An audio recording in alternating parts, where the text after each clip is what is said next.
My name is David Friedman. I want to thank Sean Thomas and Cameron for inviting me to present. And when I was invited, I wasn't sure how what I'm doing fit in, just because it's not necessarily technology beyond the fact that I'm writing a blog. But I'm going to get into the history of the Disabled Foodie. And if you haven't seen my blog before, it's thedisabledfoodie.com. So with that, and my slides, I'll read them as well. There's not much in the way of visual. I tried to keep it as minimal as possible. So this slide is titled How the Disabled Foodie Began. And I'm not used to this. Space. Okay. So I just celebrated my first anniversary of the Disabled Foodie in August. In August of 2014, I was sitting with my husband in Radagast Hall and Beer Garden, which is in Williamsburg, which has really, really good food. But we were sitting there having this discussion that had been an ongoing conversation, and at that point I was about to go into the wheelchair. I'd been using crutches for 4 years, and I started using the wheelchair last November. But we were having this ongoing dialogue that we've been having about how it's so difficult and that there's no centralized resource for people with disabilities to go on and find out if a restaurant or food venue is accessible. So instead of continuing my Jewish fetching about it, I decided that I was going to make my best attempt to create a blog where I review restaurants not only on food and service, but accessibility. And to give you a little bit more about myself, I'm a special education teacher by day, so I have a little familiarity due to that with ADA and also IDEA, the laws that govern special education. So with that, I decided, starting at Radagast Hall, they were one of my first reviews. Them, and if you've been in that area, Williamsburg, Oddfellows Ice Cream, really good, but I still prefer Ample Hills. Definitely a fan of that. Ample Hills and Mass Brothers Chocolate, I all reviewed that day. And I started that day. Definitely champion eaters, my husband and I. So the blog consists mostly of reviews of restaurants, food venues, but I also include news and features and articles of people with disabilities who work in the food world as they come to me. So I don't know if anyone's familiar with Yannick Benjamin. He's one of the top 30 sommeliers in the entire country. He uses a wheelchair.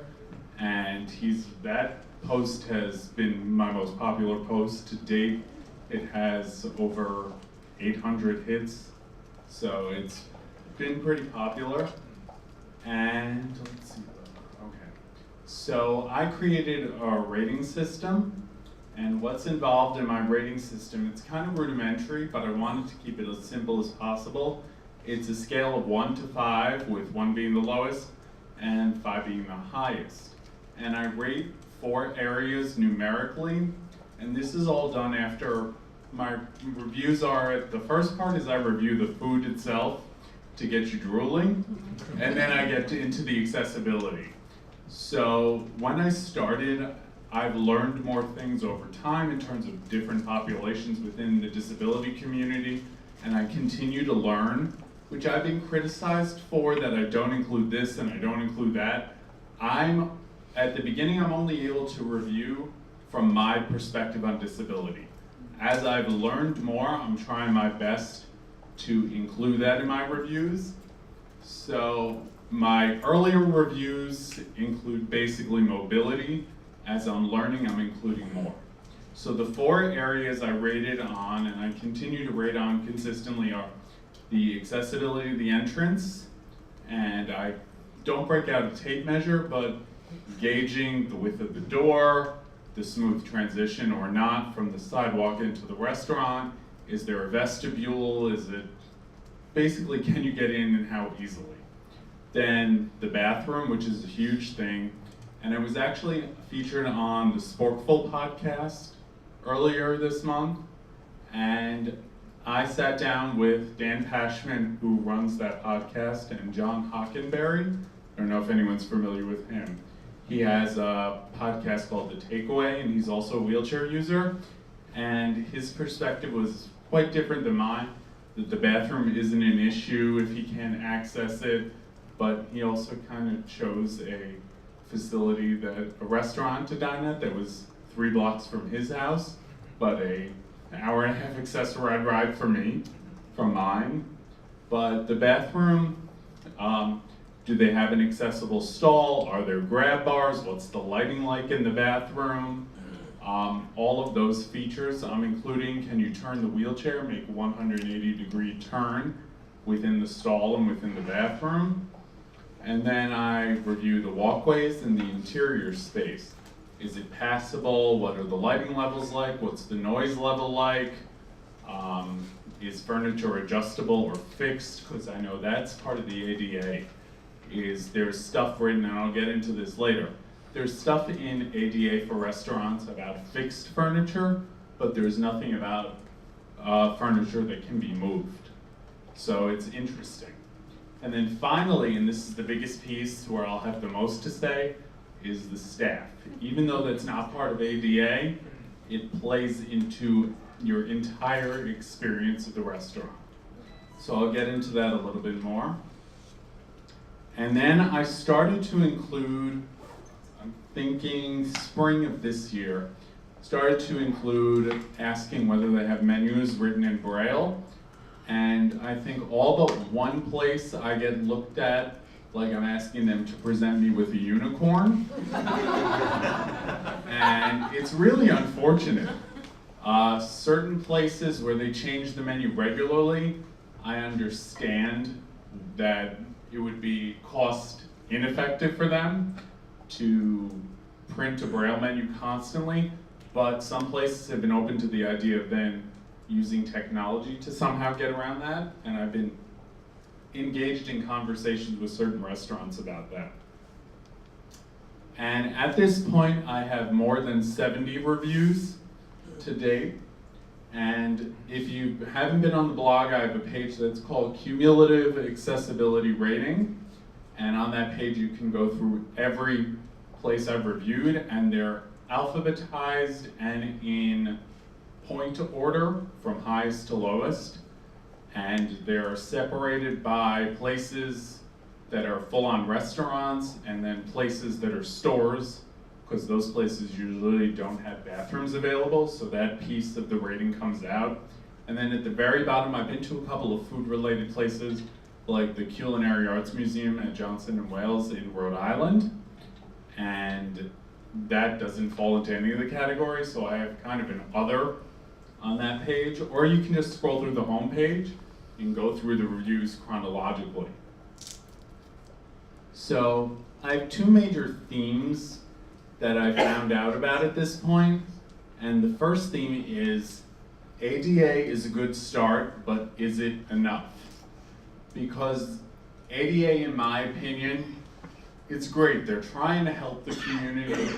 They're trying to make everything accessible, but in the over 70 reviews and experiences I've had, there have been areas where it's kind of gray, such as I had an event this past April with the Blind Ambition Coalition, where they came out to a talk at the Gansevoort Market with me, which if you haven't been, beats Chelsea Market. It's not crowded, the food is incredible, and it hasn't been discovered yet like Chelsea Market, so it's well worth a trip, and the food is just really good across all the different little booths they have there. But that was my first experience speaking with people in the blind community, and that's where I started thinking about Braille menus. And ADA, where it gets gray, says that as long as a restaurant has someone to read the menu to someone who is blind, that's okay. In speaking with people from the Blind Ambition Coalition, it came down to a matter of, wouldn't I rather be able to read the menu for myself than have what we call in the teacher world a read aloud, where it, for certain people, they said it brings focus onto them, it takes away a level of independence in certain people's opinion. So ADA isn't always enough. Again, ADA also, the idea of fixed furniture. There's all this measurement and regulation in ADA about a restaurant having furniture like a McDonald's or a Burger King, where you can't move it, it's bolted to the floor. They have regulations on that space, that there has to be X amount of space between furniture. As you can see with me in my wheelchair, I have to be able to pass through. So with that, they have lots of regulations for that. The minute you get into furniture that can be moved, it's a lot harder to find information, because I guess the assumption is, since it is movable, then you can make enough space, but you run into trouble in a restaurant that's small, because then if you do want to dine there, then there's the spatial issue of, will my wheelchair fit in the restaurant? But they'll claim they're accessible, but the walls are tight, or what have you. So it gets complicated, and it gets really, like I said, it gets gray. And these are issues that I keep encountering, and I'm sure many of you have encountered as well, in restaurants where ADA could always be improved. The other theme, which is the largest, is the staff and education that needs to happen. And what I wrote up here, and I stand by this is the key component to everything else, because if you have a staff that understands ADA and understands beyond ADA, and just understands treating humans equally, then you're moving toward better restaurant experience. But the thing that I found is most staff is not in tune with the needs of the community. And the common experience that I have, I almost always call ahead. I don't identify myself, but I'll call, and usually the phone conversation goes like this. I'll say, is your restaurant and the bathroom in the restaurant, are they wheelchair accessible? I always get asked, what? Every time. Again, I'm asking them to present a unicorn. And you can be sure 99.999% of the time, the person you're reaching on the other end, from my perspective, is at least able-bodied. So right away you're asking them something to step out of their own experience. What you find is they'll say, either one, they'll say, automatically say, yes, it is. And if they say it really fast, I get skeptical. Because, and other wheelchair users I know have had the experience, they call up, they ask, and it's down 6 stairs. Or my quote-unquote favorite, meaning least favorite, is, well, the restaurant's accessible, but the bathroom isn't. So I'm supposed to cross my legs and think happy thoughts, while everybody else can use the bathroom. Which according to ADA, that restaurant is accessible. In my opinion, I'll argue with ADA constantly, it's not. Because I don't have the same equal experience and opportunity in that restaurant that everybody else would. So what needs to happen is education of staff.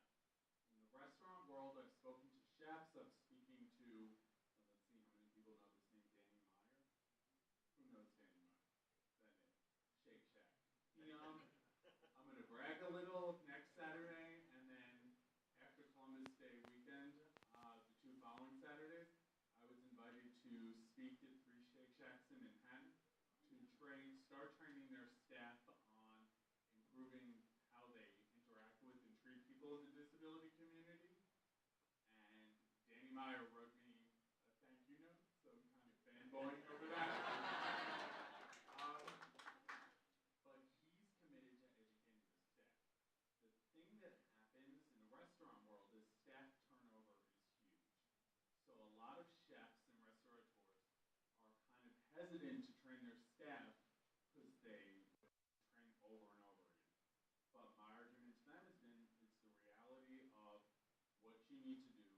And the thing that a lot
were accessible, but they're not. Yes. Someone over there. I wanted to make a comment as a deaf person that I have a lot of frustrations in restaurants as well with waiters. They're really not very patient with deaf individuals. And I asked about certain menu items, what's included, and they refuse to write things down. They speak very rapidly, and they expect someone else in my party to interpret for me. So that's a big frustration. Also, there are some people who are hard of hearing, not myself, but restaurants can be very noisy, and that's a problem even if you do have some hearing ability or do have a hearing aid that may be a good job for disabilities. Lighting is also a big issue. For someone who is dependent on listening or someone who needs the time, it's very difficult when lights are dimmed too much, and that really affects communication. I may be able to read the menu, but I still have issues. Like, for example, I have miscommunication when we're at TV. So when I want to ask someone questions or want to make sure of certain situations, I need a waiter to be patient with me.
And also they refuse to write things down. Some restaurants have a waiter who uses Russian, for example, and I speak Russian, so that's something that's a benefit for me because then I don't have to depend on having notes written, but that's rarely the case. So I want to just make sure that if my order is not messed up or I'm not missing something, that I actually can read.